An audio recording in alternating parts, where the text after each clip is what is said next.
Hello everyone. So I'm trying something different. I thought would start off playing something instead of that boring countdown screen. But maybe that's not better than the countdown screen. I don't know. Let's play something else and then I'll start. What do you want to hear? Oh, let's play Made for Wesley.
Hello everyone, welcome to this live stream. I think I'm gonna start. Yeah, I think the countdown screen is probably better. So I changed the microphone position from what I normally do, so it's in between my voice and the guitar, but I'm not sure the sound is better. So if something is off with the sound, please let me know, and then I can fix it. So this is gonna be part 5 of my 251 system, right? So if you haven't seen one of these videos before, I made 4 earlier ones, and I'm going phrase by phrase through my 251 system, which is based on the Hemert System. And when I'm finished, I'll make a package of everything, which can be bought as a complete package. But in the meantime, you can download all the tabs I'm going to show you from my Patreon. So we're at. If you missed the explanation of how the system works, please watch the previous episode, because I start with an explanation on the way I organized everything. But for now, I'm just going to continue. And so this is where we are. And this is the part of the system. Oh, let me get the tab myself, because I can see it now. Yeah. So this is the part of the system called position 1A1, which basically means that all the phrases are gonna start or are around the root of the 2 chords. So that's position 1 for the root, on the A string with my first finger. That's why it's A1. So the root of C, of D minor, because the 251 in C is D.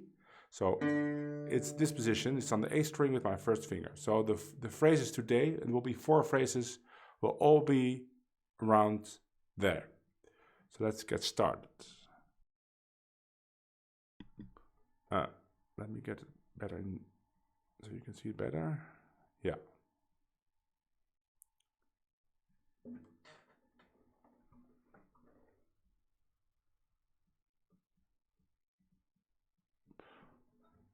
Okay, so this phrase is, it's not the easiest to play, but it sounds like this. 1, 2, 3, 4.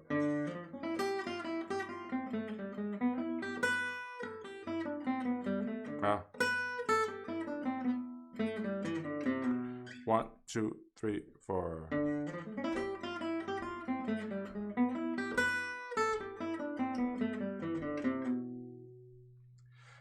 The nice thing about it is that the last bar you could also play in this position.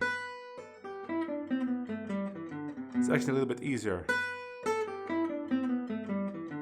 So.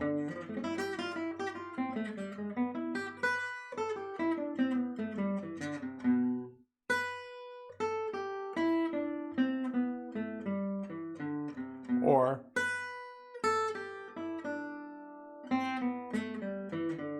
So this is the fingering that the Lagerlund would use. Because this is a Lagerlund phrase actually, I got it from him. But Brady plays the exact same phrase here. It's a little bit easier, so you can choose.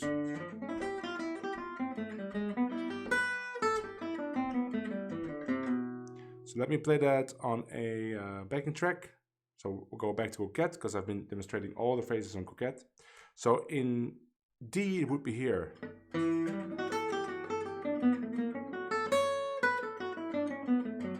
Because I'm starting with my first finger on the root of the 2 chords, so it's E minor.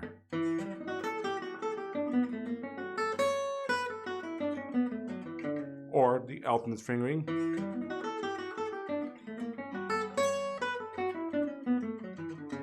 Let me get a backing track of Coquette. Here we go.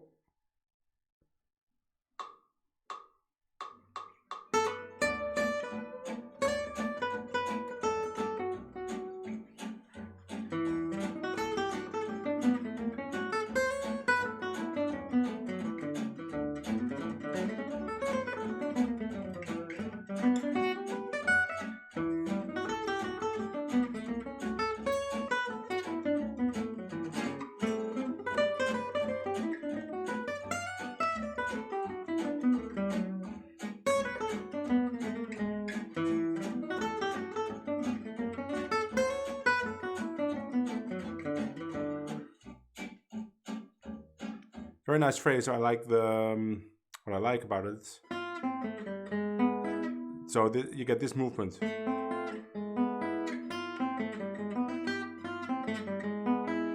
you get this sound on G7.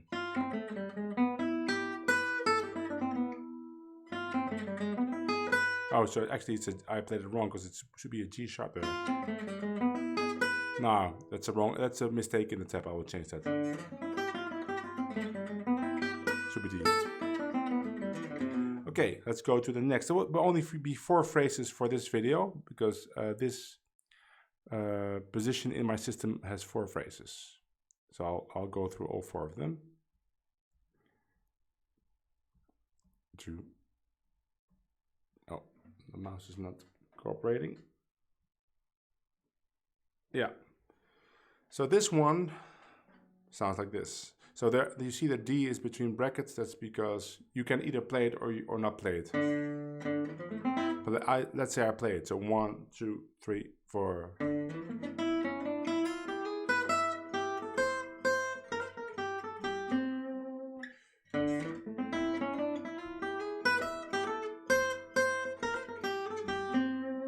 If you play without a D, 1, 2, 3, 4, 1.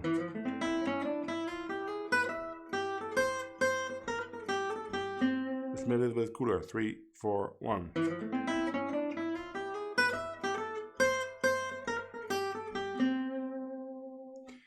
This is a phrase that is a typical, I think it's typical parkadic.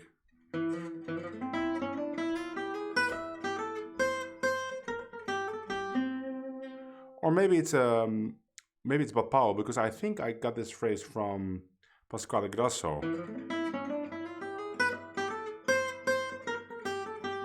Of course, he's very inspired by Bapao, so that's maybe that's why maybe this is a Bapao phrase. And in D, so 251 in D would be starting on E minor, so I have to start here.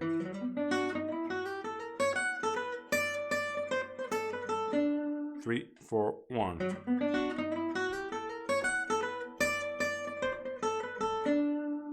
Let's play that one on the Coquette.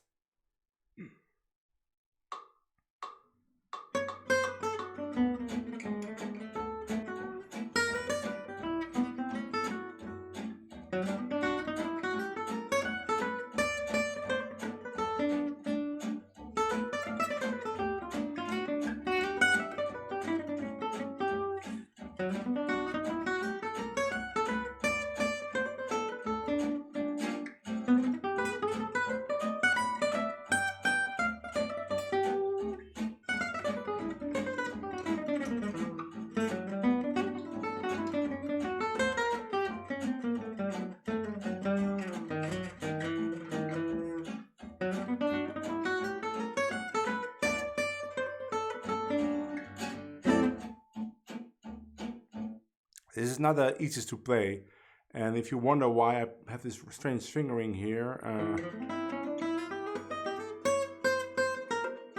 I mean, why am I playing it? But it's because I want this trill. I think it's part of the charm. If you play it like this, you cannot play the trill. That's why. So you get a big gaps, but you can get used to it. Big jumps.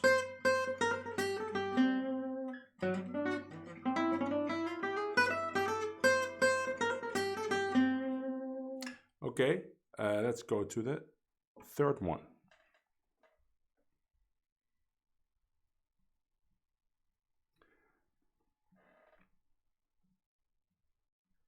Starts the same way. 1, 2, 3, 4.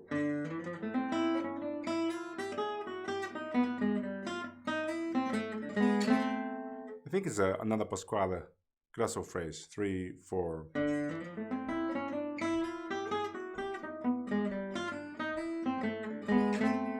Typical bebop thing.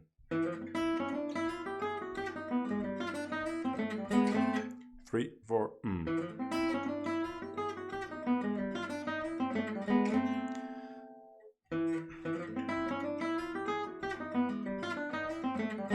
I like these phrases that end with thirds, like this. That's really a piano thing, but it sounds great on guitar. I have another phrase. I think I talk about it in episode 2 or 1, which goes like this. Let me see. Or is that here too? Oh no, I think it's, yeah, maybe episode 3 goes like this.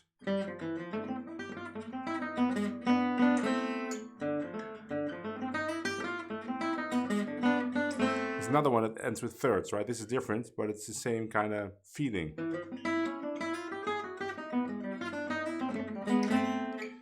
Very cool. So let me play that on Coquettes, and then I have to play it in D, so then it will be here. And the bridge is in G, so here.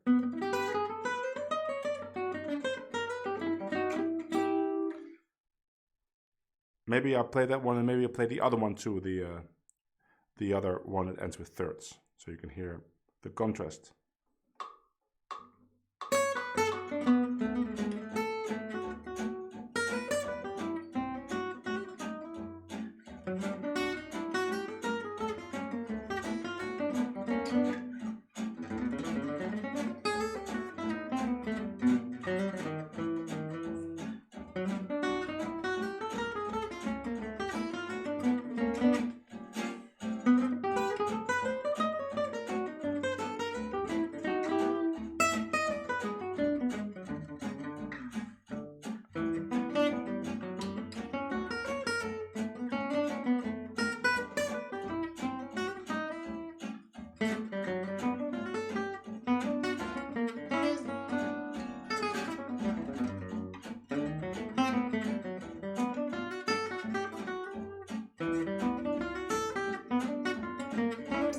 That's the other one.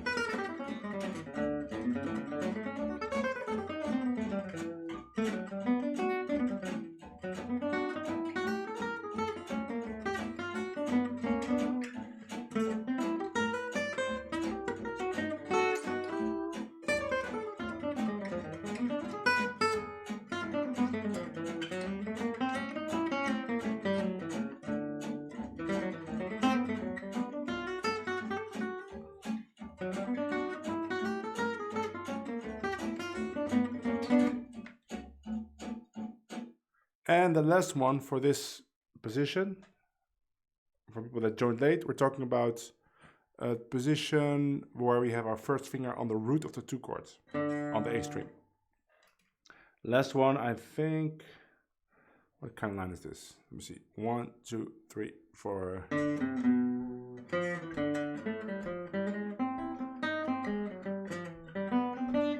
Yeah, that's the Sonny Rollins line. 3, 4.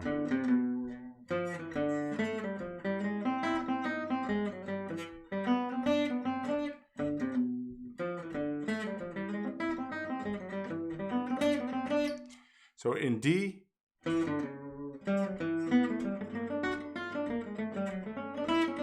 of course, the most important part is the starts in the second bar. You don't have to play the beginning. You just start.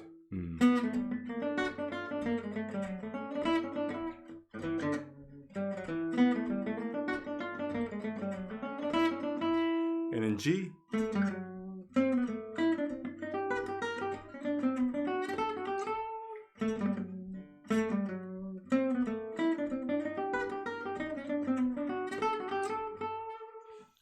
let's play that with the backing track.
I'll play all the phrases.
Yeah, those were all the phrases for this video. Like, it's a shorter video. I think I'm gonna cut off the beginning where I'm playing because it takes too long, but I played more at the end.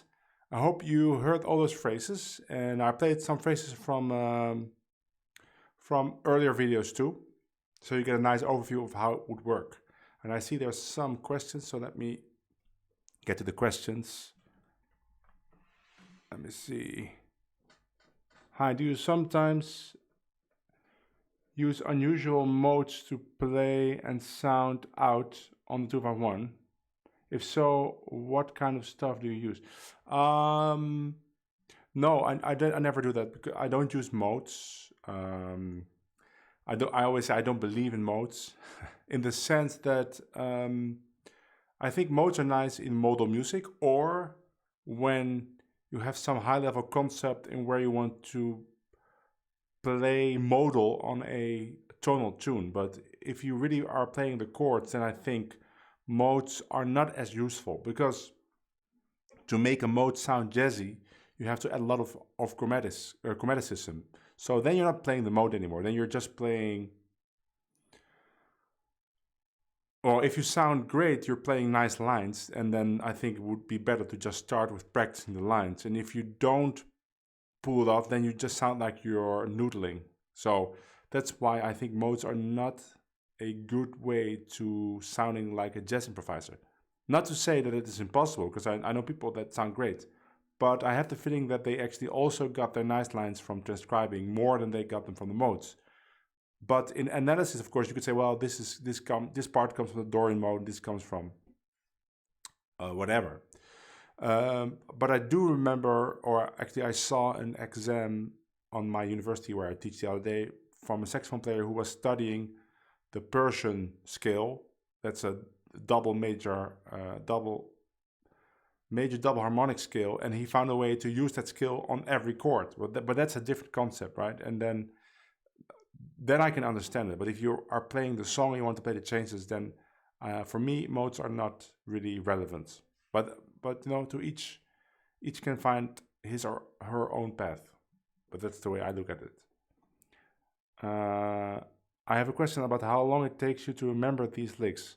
Well, you have to imagine that I've been playing these licks for thousands of hours and thousands of repetitions. So to remember them, I mean, I can remember them pretty quickly, but before I can play them in a song, that takes a long time. And sometimes some of the licks maybe will never stick, actually. But all the stuff that I put in my system here is stuff that I play all the time. And it took me a long time to get them all play ready, right? So that means that I can pull it off during a gig. But I wouldn't let that discourage you. Just start with one or two and just play them all the time, right? Until people start to recognize those licks, like, oh, you're playing that lick again, then maybe it's time to add a new one. But of course, it's very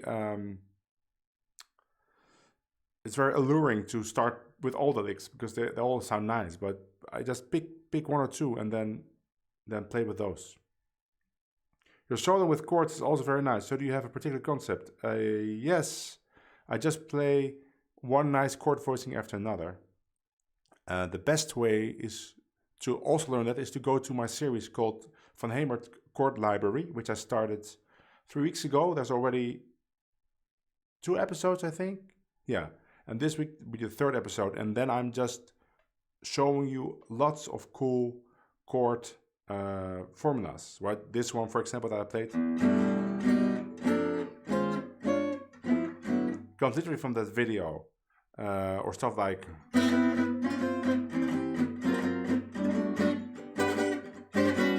those are all just chord formulas I transcribed, right? And then I just play them on the chords. There's no real concept for it.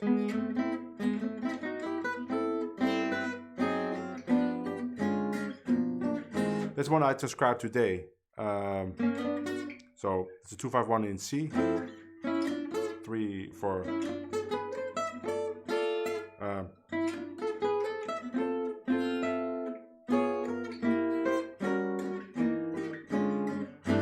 right. So that's maybe this will be in my next video. I don't know, but go to my video series called Van Hemert Chord Library, and then you will see all those cool voicings I'm doing.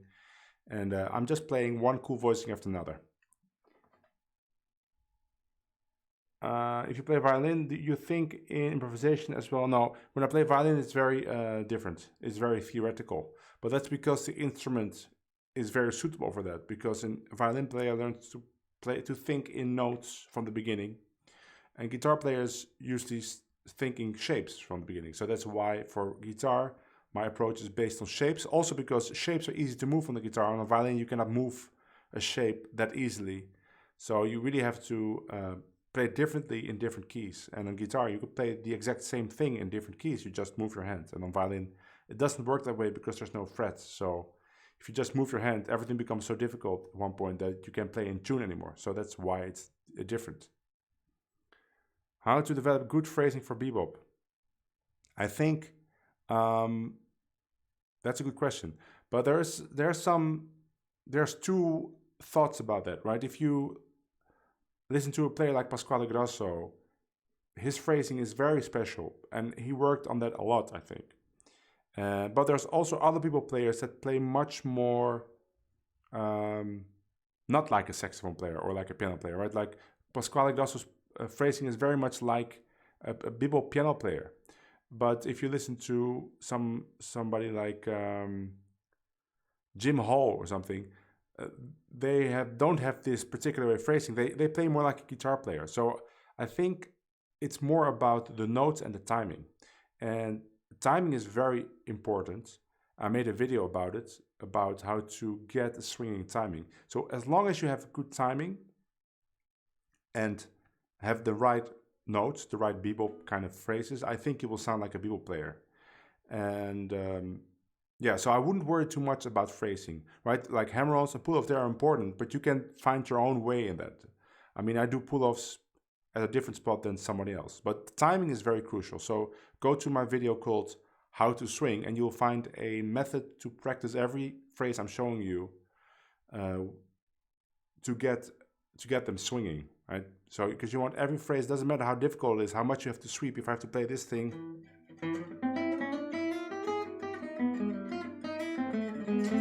that picking is actually pretty difficult.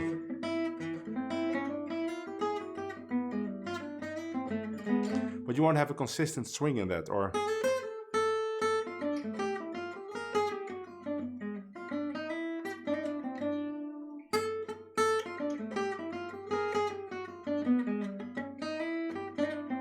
so I practice all those phrases with a metronome in a very specific way, which again is in that video.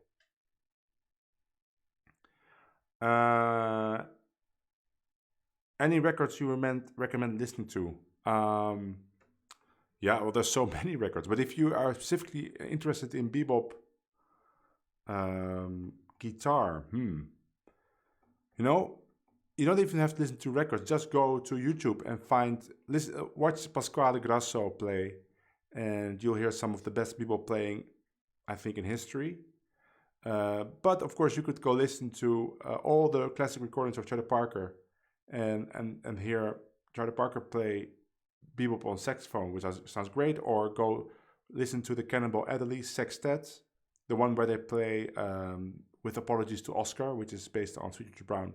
Great playing. You could listen to Clifford Brown, lots of stuff. Clifford Brown.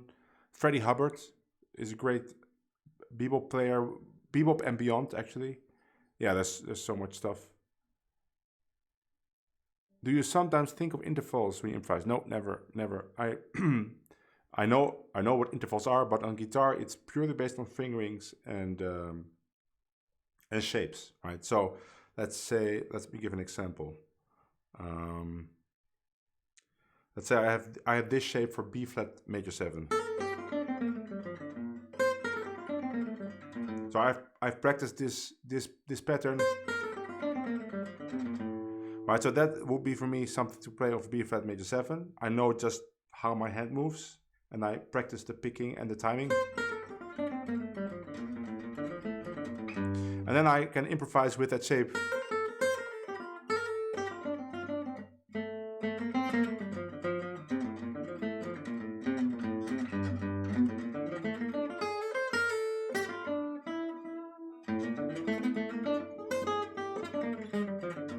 That's another shape alone.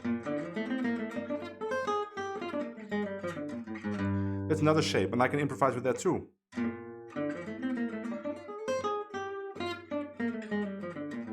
Mostly rhythmically, right? And maybe I have this shape.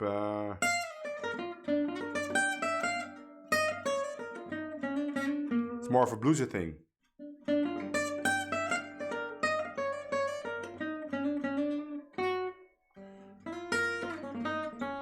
It's all basically all shapes. You know what? Let me play something, and then I will play this shape all the time. Let's play something else. Let's play I Remember April, because I just made the backing track for that.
So yeah, it's all shapes. Even though it might look like I'm coming up with all these genius lines, they're not. I practiced them hundreds of times. Just the order is different, and the way I time them or when I start them. And so when I make a mistake, when I yell like ah, it's not because I didn't know what to play. It's just I was with my hand at the wrong fret or something, right? I made a mistake in calculation, not so much in creativity. It's purely a calculation mistake, and that happens sometimes because I'm always looking at my neck. Where can I move my hand to, or and then I'm also thinking, what did I already play, or what is logical to play at this point? Should I switch to chords? And in that thought process, I can end up in the wrong spot at the wrong time.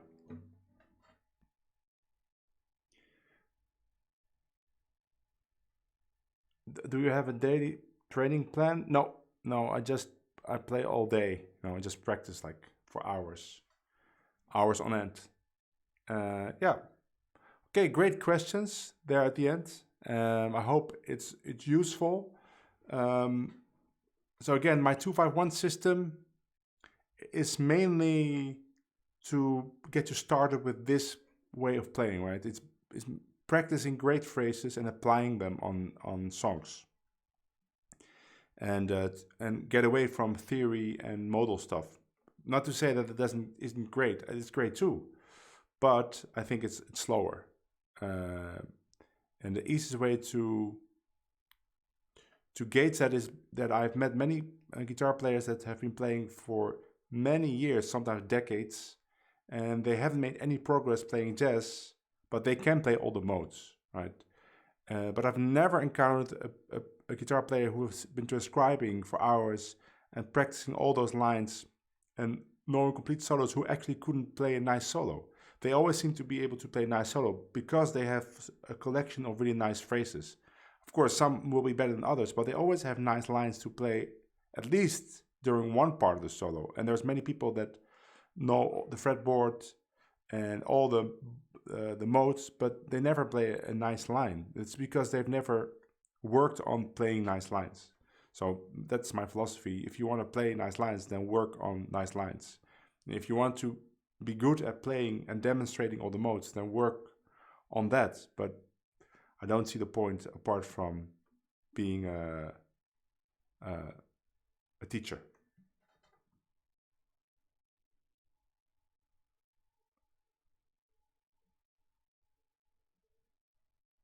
I have one question. Do you have a video on chord substitutions and a tip in order to add some melodic movement to the pump? Do I have a... Yes. I don't know. Check my videos on rhythm. But my rhythm playing is very simple, so I don't use many chord substitutions. I do shift the chords a lot, around a lot, but that's just moving frets up and down, right? Like...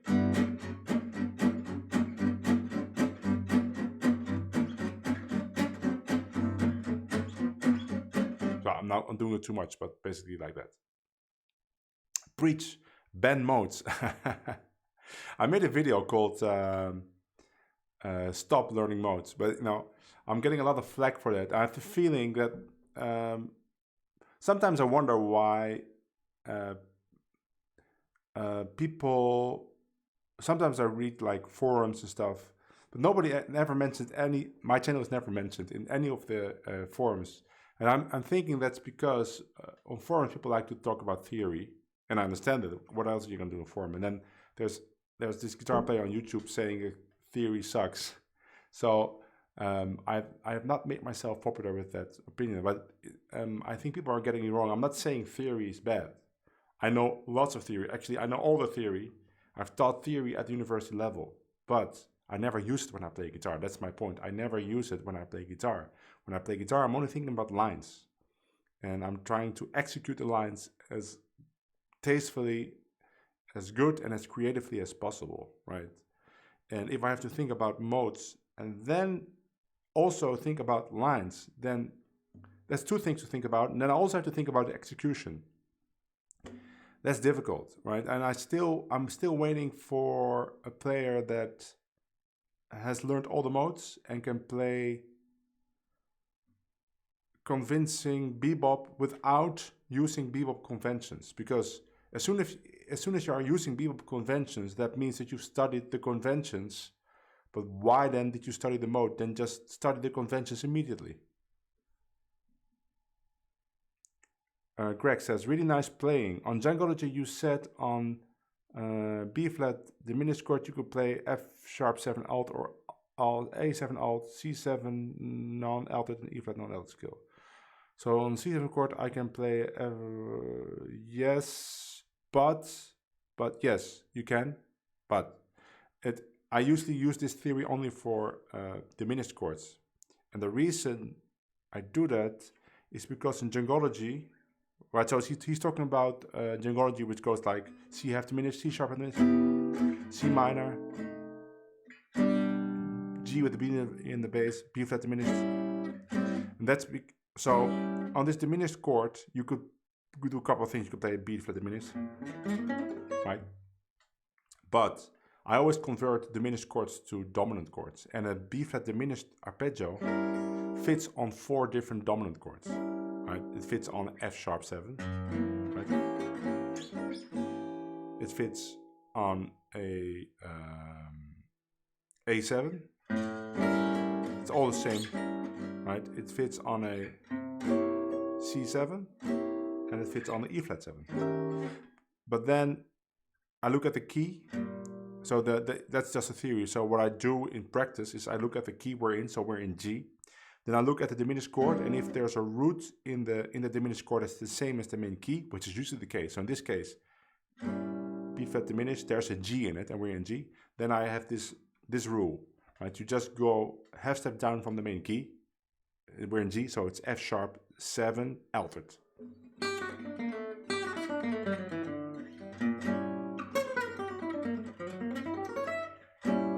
Or C7 non-altered. So that's the tritone. And then the other 2 diminished chords on the left, A7 and E flat 7. You can play A7 altered or E flat 7 non-altered. That's the way I organize it in my head, right? But then one step further is to then just take a C7 and do the same thing. That might not always work, but on diminished chords, it always works. And I cannot demonstrate it because I have no backing track, I think, for Djangology that I can use without, I don't have one made by myself. So, but let's say.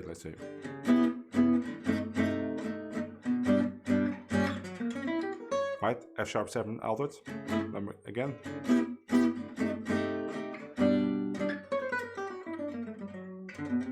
Or A7 altered.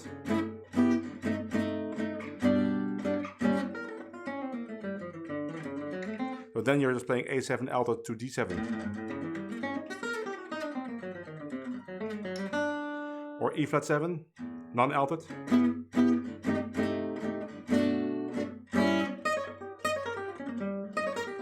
hear this sound? Or say C7 non-altered.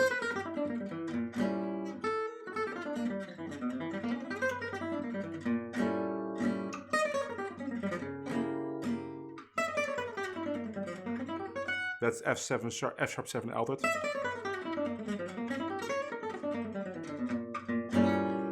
So yeah, that's a trick for that. So a good question, but yeah, watch my Djangology video. That was the first live video that I didn't have this set up, so the sound is kind of sucky. But if you watch that video, you can. And then I do have a backing track because I made one for that video, but it's not on YouTube.